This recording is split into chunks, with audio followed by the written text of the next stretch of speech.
Shalom, selamat pagi buat jemaat Tuhan yang datang beribadah pada kebaktian pagi ini. Kita akan memulai ibadah kita. Jemaat kami undang untuk bangkit berdiri.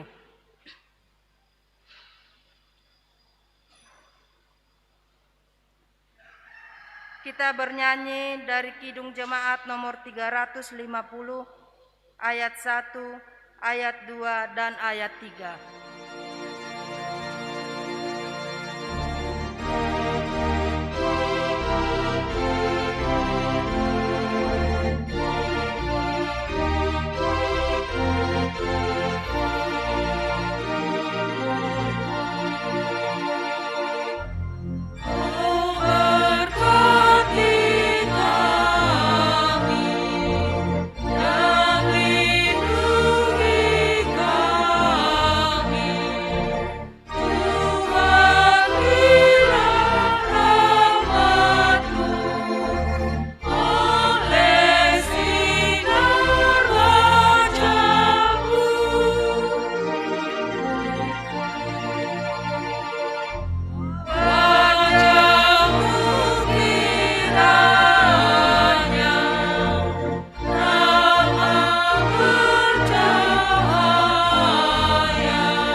Di dalam nama Allah Bapa dan Tuhan Yesus Kristus serta Roh Kudus, Pencipta langit dan bumi. Amin. Berilah keadilan kepadaku ya Allah, dan perjuangkanlah perkaraku terhadap kaum yang tidak saleh. Luputkanlah aku dari orang penipu dan orang curang. Haleluya.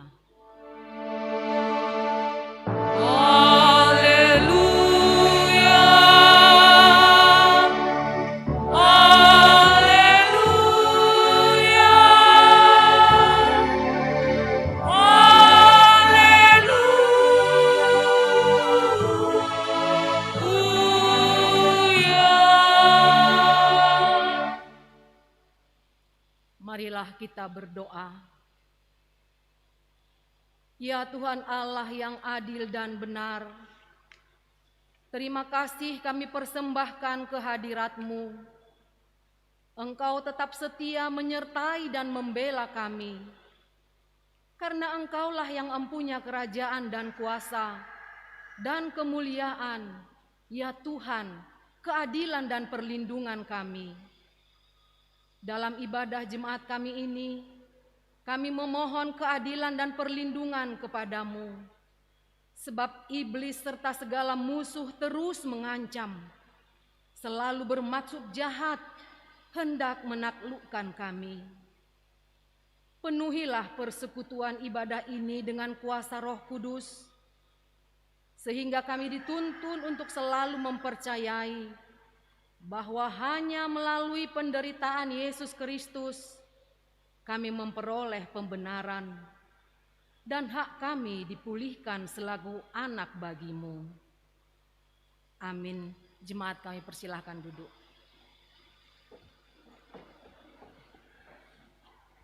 Kita puji Tuhan dari Kidung Jemaat nomor 242 ayat 1, ayat 3, dan ayat 4.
marilah kita bangkit berdiri.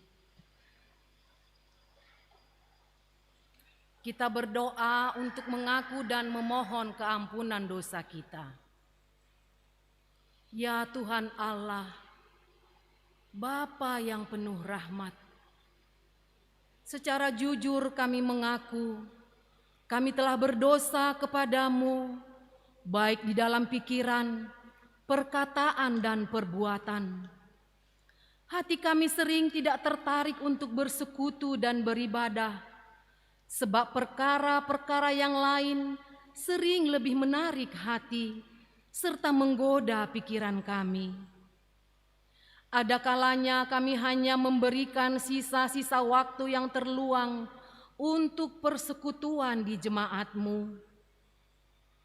Kami juga berdosa karena dalam kehidupan bersama sebagai warga jemaat, warga masyarakat, dan anggota keluarga, kami kurang bertanggung jawab, bahkan sering bersikap egois serta kurang peduli terhadap sesama. Peri kehidupan kami tidak mencerminkan kemurahan hati, kebaikan, kelemah lembutan, melainkan sering menimbulkan amarah bagi orang lain. Kami sering tidak melayani sesama yang membutuhkan pertolongan. Orang yang menderita dan berduka sering tidak kami doakan. Orang yang putus asa tidak kami hibur. Ya Allah, Engkau adalah Bapa yang penuh rahmat. Kami memohon, ampunilah dosa kami, sehingga kami dapat kembali menjadi layak disebut anak-anak-Mu. Tuntunlah kami oleh Roh Kudus-Mu untuk melakukan kehendak-Mu selama hidup kami. Dalam nama Yesus Kristus, kami naikkan doa permohonan ini. Amin. Dengarkanlah firman Allah, janji tentang keampunan dosa. Tuhan adalah penyayang dan pengasih, panjang sabar dan berlimpah kasih setia. Tidak dilakukannya kepada kita setimpal dengan dosa kita, dan tidak dibalasnya kepada kita setimpal dengan kesalahan kita. Seperti Bapa sayang kepada anak-anaknya, demikian Tuhan sayang kepada orang-orang yang takut akan Dia. Kemuliaan bagi Allah di tempat yang maha tinggi. Amin. Jemaat, kami persilahkan duduk. Kita kembali angkat pujian dari Kidung Jemaat nomor 453 ayat 1 dan ayat 3.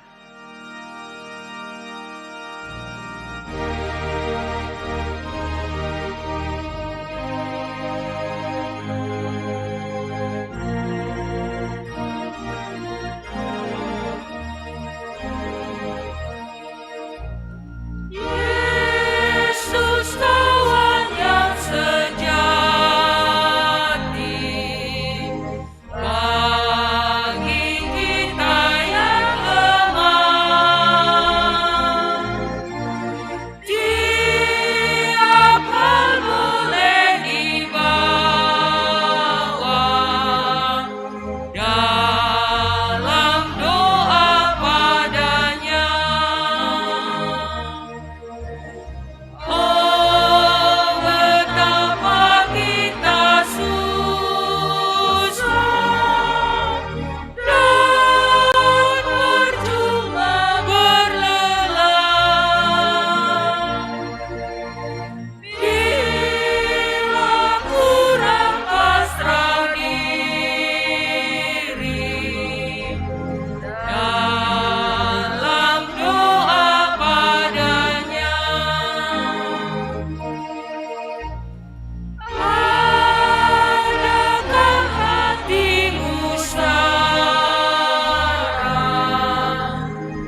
Marilah kita bangkit berdiri.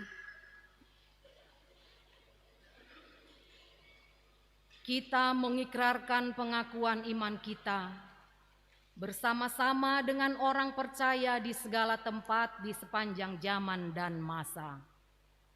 Aku percaya kepada Allah, Bapa yang Maha Kuasa, Khalik langit dan bumi, dan kepada Yesus Kristus, Anaknya yang tunggal Tuhan kita, yang dikandung daripada Roh Kudus, lahir dari anak darah Maria, yang menderita di bawah pemerintahan Pontius Pilatus, disalibkan, mati dan dikuburkan, turun ke dalam kerajaan maut. Pada hari yang ketiga, bangkit pula dari antara orang mati, naik ke surga, duduk di sebelah kanan Allah, Bapa yang Maha Kuasa, dan akan datang dari sana untuk menghakimi orang yang hidup dan yang mati. Aku percaya kepada Roh Kudus, gereja yang kudus dan am, persekutuan orang kudus, pengampunan dosa, kebangkitan daging, dan hidup yang kekal. Amin. Jemaat silakan duduk. Kita kembali bernyanyi dari Kidung Jemaat nomor 379 ayat 1, ayat 5 dan ayat 7.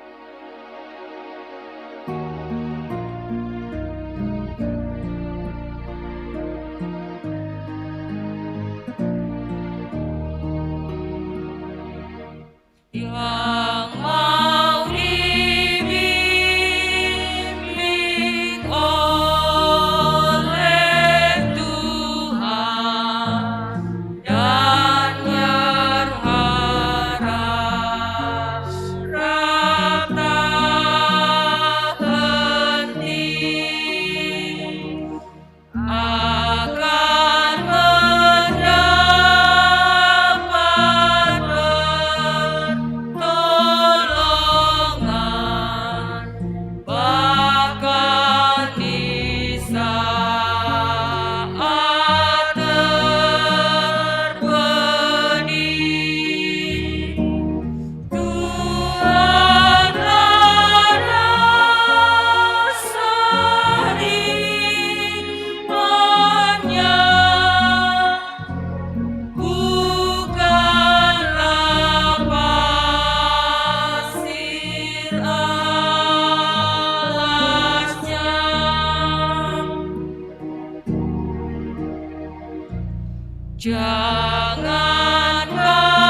Marilah kita bersatu di dalam doa. Damai sejahtera Allah yang melampaui segala akal akan memelihara hati dan pikiranmu dalam Kristus Yesus Tuhan kita. Amin. Selamat hari Minggu untuk kita sekalian. Saudara-saudara yang beribadah di gereja ini, saudara-saudara juga yang beribadah di rumah atau di perjalanan, atau juga yang sedang dirawat di rumah sakit. Selamat hari Minggu untuk kita sekalian. Firman Tuhan untuk kita di Minggu Judika, 21 Maret 2021, yaitu dari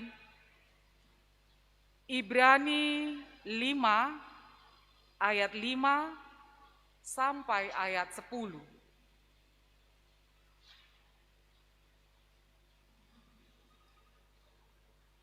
Saya akan membacakan firman Tuhan untuk kita di hari Minggu ini. Demikian dikatakan.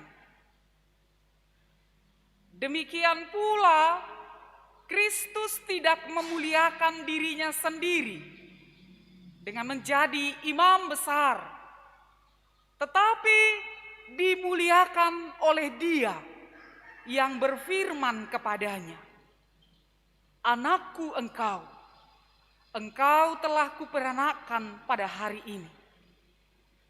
Sebagaimana firman-Nya dalam suatu nas lain, "Engkau adalah imam untuk selama-lamanya menurut peraturan Melkisedek." Dalam hidupnya sebagai manusia, Ia telah mempersembahkan doa dan permohonan dengan ratap tangis dan keluhan kepada Dia yang sanggup menyelamatkannya dari maut. Dan karena kesalehannya Ia telah didengarkan. Dan sekalipun Ia adalah anak, Ia telah belajar menjadi taat dari apa yang telah dideritanya. Dan sesudah Ia mencapai kesempurnaannya, Ia menjadi pokok keselamatan yang abadi bagi semua orang yang taat kepadanya, dan Ia dipanggil menjadi imam besar oleh Allah menurut peraturan Melkisedek. Demikian firman Tuhan. Saudara-saudara, pada hari ini masa-masa kesengsaraan, minggu masa-masa kesengsaraan, minggu hari ini disebut Minggu Judika. Berilah keadilan kepadaku, dikutip dari Mazmur 43 ayat 1. Keadilan apa maksudnya? Ini adalah seruan kita kepada Tuhan Allah, berilah keadilan kepadaku. Apa hubungannya dengan penderitaan Tuhan Yesus Kristus? Sebab ini masa-masa minggu penderitaan Tuhan Yesus Kristus. Allah memberi keadilan kepada kita melalui penderitaan Tuhan Yesus Kristus. Keadilan yang dimaksud dalam Judika itu berbeda dengan keadilan di pengadilan. Keadilan dunia ini. Keadilan dunia ini orang yang salah dihukum, dipenjarakan. Tapi keadilan yang dimaksudkan dalam Judika ini berbeda sekali.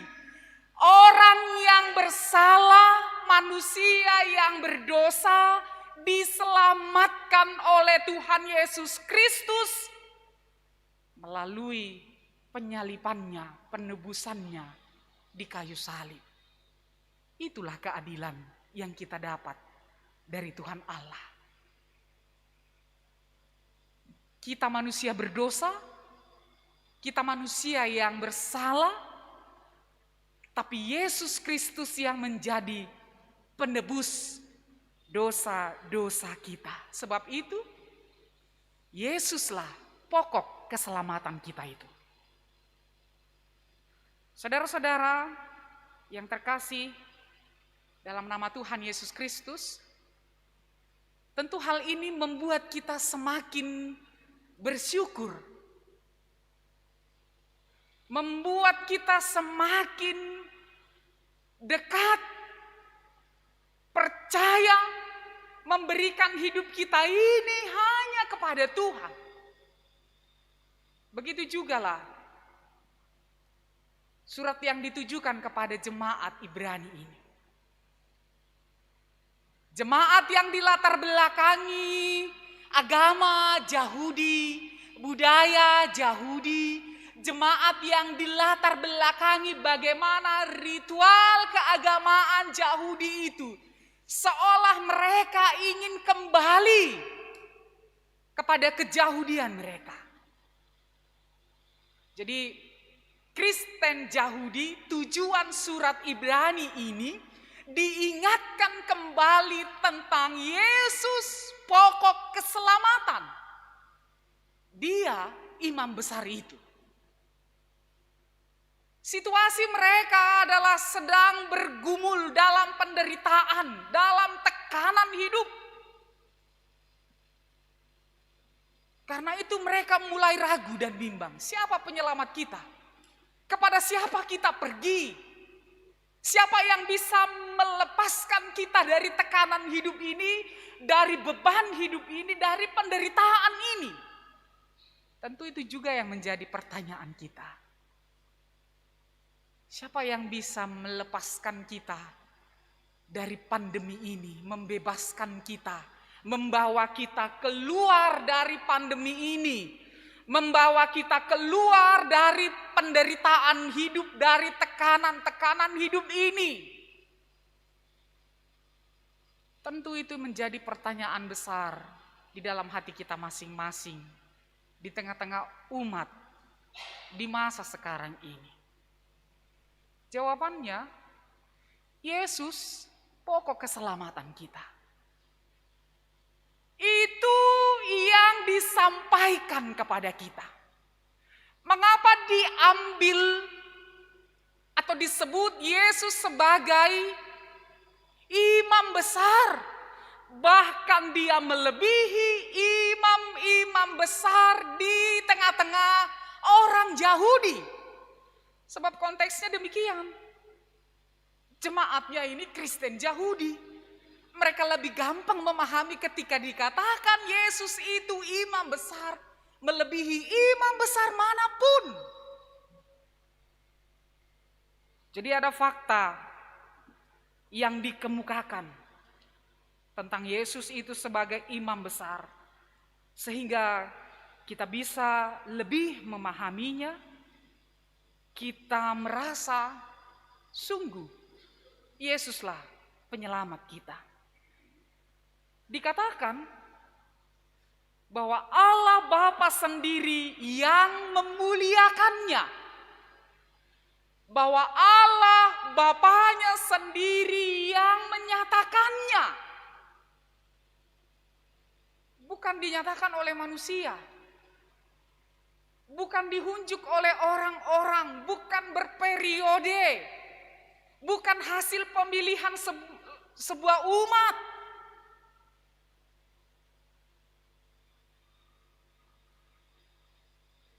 Saudara-saudara, Yesus dinyatakan oleh Tuhan Allah sebagai imam besar, berbeda dari imam besar Harun yang dimiliki oleh orang Yahudi di zaman Perjanjian Lama itu. Berbeda dari imam Harun. Dia berperiode. Lalu dia akan menurunkan ke generasi keturunannya. Di situ dia tradisi imam besar. Tapi Yesus tidak ataupun bukan karena keturunan, tapi Tuhan Allah yang menyatakan langsung, dialah imam besar yang menjadi perantara manusia dengan Tuhan Allah, yang menjadi pembebas umat manusia yang berdosa. Dialah korban, atau dia yang akan mengorbankan dirinya sendiri demi menebus dosa-dosa manusia. Fakta yang berikut dikatakan, Yesus adalah imam di atas segala imam dan untuk selama-lamanya. Jadi kalau dibandingkannya dengan ini menurut peraturan Melkisedek, mau dikatakan bahwa memang dalam perjanjian lama ada yang dikatakan imam Melkisedek itu, yaitu imam yang tanpa keturunan, disebutkan nama orang tuanya, tetapi Melkisedek itu tokoh yang tidak berkesudahan di tengah-tengah orang Yahudi. Orang Yahudi memahaminya bahwa Melkisedek itu adalah imam besar yang namanya tidak pernah berkesudahan. Dia di zaman Abraham pada waktu itu, dan dia tetap diingat di tengah-tengah bangsa Yahudi. Saudara-saudara, apa hubungannya ketika dikatakan bahwa Yesus itu imam yang tidak berkesudahan selama-lamanya menurut Melkisedek? Mau dikatakan bahwa Yesus itu adalah sungguh tidak terbatas keimamannya. Memang dialah imam yang sesungguhnya, yang diberikan oleh Tuhan Allah kepada umat manusia ini sebagai tebus dosa-dosa kita. Lalu yang berikutnya, bahwa Tuhan Allah yang memuliakan Yesus. Banyak orang menginginkan kemuliaan atas dirinya sendiri. Banyak imam-imam dalam tanda petik hanya menginginkan nama yang besar, kemuliaan. Tetapi itu adalah kemuliaan yang kadang dipaksakan, sebab namanya bukan kemuliaan kalau hanya kita yang mengusahakannya. Itu hanya untuk menonjolkan dirinya sendiri. Banyak imam-imam yang hanya menunjukkan dirinya sendiri. Tapi Yesus bukanlah imam yang demikian. Dia dimuliakan karena pelayanannya, karena kesetiaannya kepada Bapaknya. Lalu fakta yang berikut yang dikatakan di dalam khotbah kita ini, yaitu sebagai manusia yang sempurna, Yesus memiliki empati yang sempurna bagi umatnya. Sekalipun ia anak Allah, ia telah belajar menjadi taat dalam memenuhi tugasnya, kendati penuh derita. Ia sendiri yang menjadi korban penghapusan dosa itu. Jadi bila imam besar di dalam agama Yahudi itu sebagai perantaraan memberikan korban penghapusan dosa, sebelum dia memberikan itu terlebih dahulu dia harus memberikan penghapusan dosa untuk dirinya sendiri. Jadi ketika seorang imam besar akan menyampaikan korban penghapusan dosa, dia terlebih dahulu memohon pengampunan dosanya sebab dia manusia berdosa.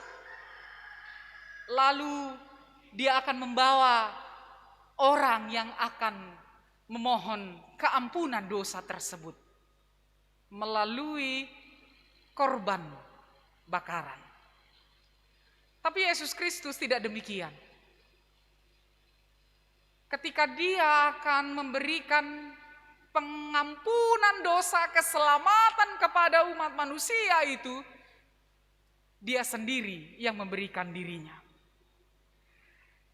Yesus sendiri memberi dirinya sebagai korban penghapusan dosa. Kristus adalah imam yang berempati, yang mengerti, yang mengalami pergumulan. Itu dinyatakan ketika dia berdoa di Taman Getsemani. Dia memohonkan bila kiranya cawan ini dapat berlalu, kiranya Bapaknya melalukannya. Tapi dia menyatakan bukan kehendakku, tapi kehendakmu jadilah. Yesus mengalami sendiri penderitaan itu. Ini yang disebutkan dia yang berempati. Imam yang berempati. Imam yang merasakan penderitaan kita. Imam yang merasakan pergumulan kita juga. Imam yang merasakan ikut bersedih bersama kita juga.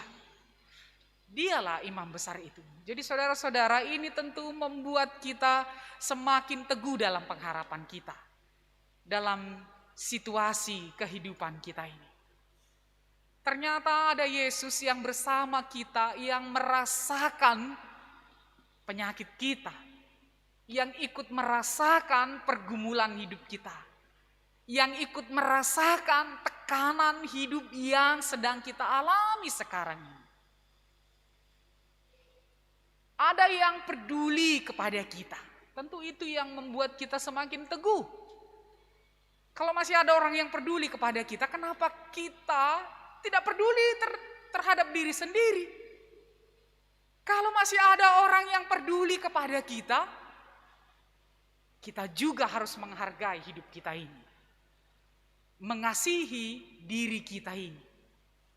Ada Yesus yang mengasihi kita. Ada Yesus yang turut serta hadir bersama kita. Di tengah-tengah situasi kita sekarang ini. Dimanapun saudara-saudara berada. Saudara-saudara kami yang lemah terbaring di tempat tidur, tak berdaya. Atau saudara-saudara kami yang sudah lama dalam sakit penyakit, yang tetap berharap sembuh. Saudara-saudara yang berduka karena ditinggalkan orang-orang yang dikasihi. Yesus bersamamu. Yesus merasakan duka citamu. Yesus meneguhkanmu.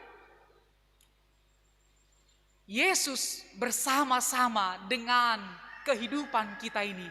Namun dia tidak pernah berdosa. Disitulah sebab itu dikatakan dia manusia yang sempurna. Dia Tuhan, dia manusia yang sempurna juga. Dia bersama kita, merasakan derita kita, tetapi tidak berdosa. Golgota adalah puncak pergumulan dan ketaatannya. Inilah keunggulannya dari imam besar Harun ataupun imam besar Levi. Inilah keunggulannya dari imam-imam besar yang dimiliki orang Yahudi sebelum-sebelumnya. Karena itu, ketika surat Ibrani ini dinyatakan kepada kita sekalian, di masa-masa penderitaan Tuhan Yesus ini, waktunya lah kita berefleksi terhadap diri kita sendiri. Waktunya kita selalu merenung. Ini adalah saat-saat kita merenung. Betapa kasih, betapa pengorbanan Yesus Kristus itu yang memberikan kehidupan yang baru kepada kita. yang memberikan sukacita dalam hidup kita ini. Karena itu tetaplah berharap, tetaplah bersukacita, tetaplah bersyukur. Apapun yang terjadi, kita sanggup menghadapinya sebab Yesus Kristus ada bersama-sama kita. Imam besar itu yang menjadi perantara kita dengan Tuhan Allah, yang membela perkara kita, yang mendengarkan kita ini sekalian, ada bersama-sama dengan kita di sini, yang selalu akan membawa kita keluar dari penderitaan, dari tekanan, dari pergumulan hidup ini. Yesus Kristus, Dialah pokok keselamatan kita. Berserahlah kepadanya. Amin. Kita bersatu di dalam doa. Allah Bapa, kami sungguh bersyukur Engkau memberikan anak-Mu Tuhan Yesus Kristus kepada kami, menjadi imam besar di tengah-tengah kehidupan kami, yang menyelamatkan, membebaskan kami, memberi diri sebagai korban tebusan dosa untuk umat manusia. Itulah keadilan-Mu ya Tuhan. Dan itu sungguh kami syukuri. Karena keadilan-Mu kami mendapat kehidupan yang baru. Karena keadilan-Mu itu kami diteguhkan kembali. Tuhan, demikian jugalah Engkau yang selalu menuntun kehidupan jemaat-Mu ini, hari lepas hari. Mereka yang terbaring lemah, mereka yang dirundung duka karena kematian orang-orang yang dikasihi. Secara khusus, kami membawa di dalam doa keluarga yang ditinggalkan si tua Warinsius Sumbayak. Tuhan, Engkau yang menguatkan mereka. Engkau yang meneguhkan mereka. Engkau yang selalu hadir di tengah-tengah mereka dalam duka cita itu, sehingga mereka mampu melewatinya. Tolonglah mereka ya Tuhan. Bapa di dalam surga, kami juga bersatu hati bersama jemaat-Mu ini, mengucap syukur setiap berkat, setiap kesehatan yang Tuhan berikan kepada kami. Biarlah Tuhan, kami melihat itu hanya karena anugerah-Mu, supaya kami selalu bersyukur dalam kehidupan kami ini. Bapa, kasihanilah kami. Dengarkanlah kami ya Tuhan, dalam nama Yesus Kristus kami berdoa. Amin.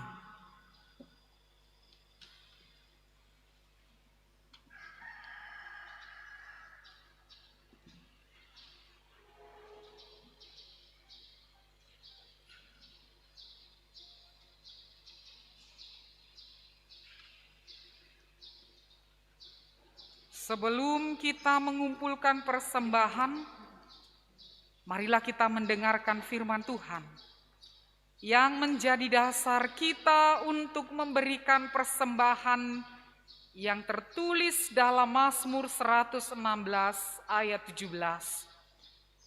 Aku akan mempersembahkan kurban syukur kepadamu, dan aku akan menyerukan nama Tuhan. Sekarang marilah kita mengumpulkan persembahan kita.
marilah kita bangkit berdiri.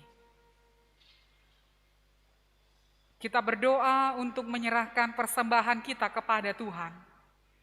Ya Tuhan Allah, Bapa yang Maha Murah dan Pengasih, kami bersyukur dan berterima kasih atas segala berkat dan anugerah yang senantiasa melimpah dalam kehidupan kami. Tuhan telah menyertai kami dan memberkati segala pekerjaan kami hingga hari ini.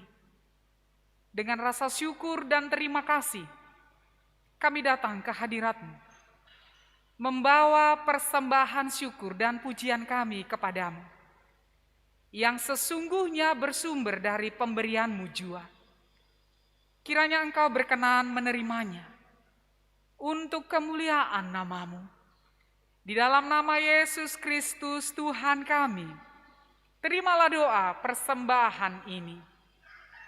Amin. Padamu Tuhan dan Allahku, kupersembahkan hidupku.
Bapa kami yang di surga, dikuduskanlah nama-Mu.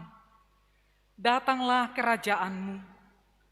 Jadilah kehendak-Mu di bumi seperti di surga. Berikanlah kami pada hari ini makanan kami yang secukupnya. Dan ampunilah kami akan kesalahan kami, seperti kami juga mengampuni orang yang bersalah kepada kami.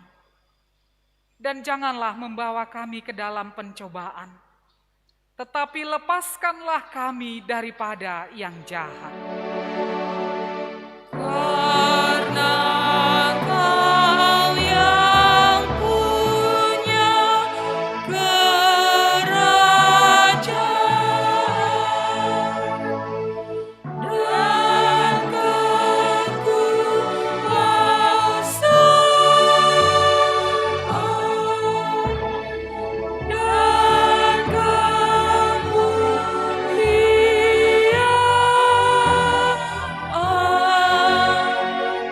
sampai selama-lamanya. Amin.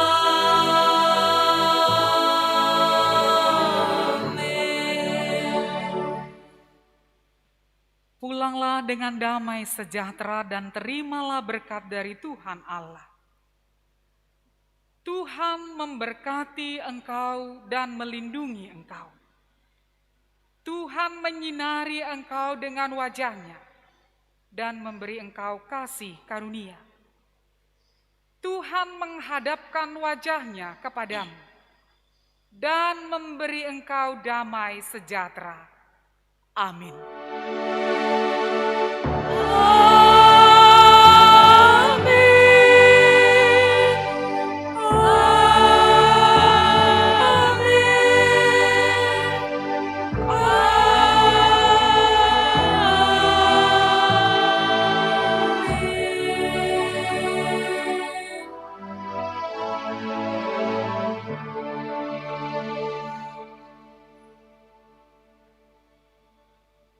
Shalom untuk kita sekalian. Shalom.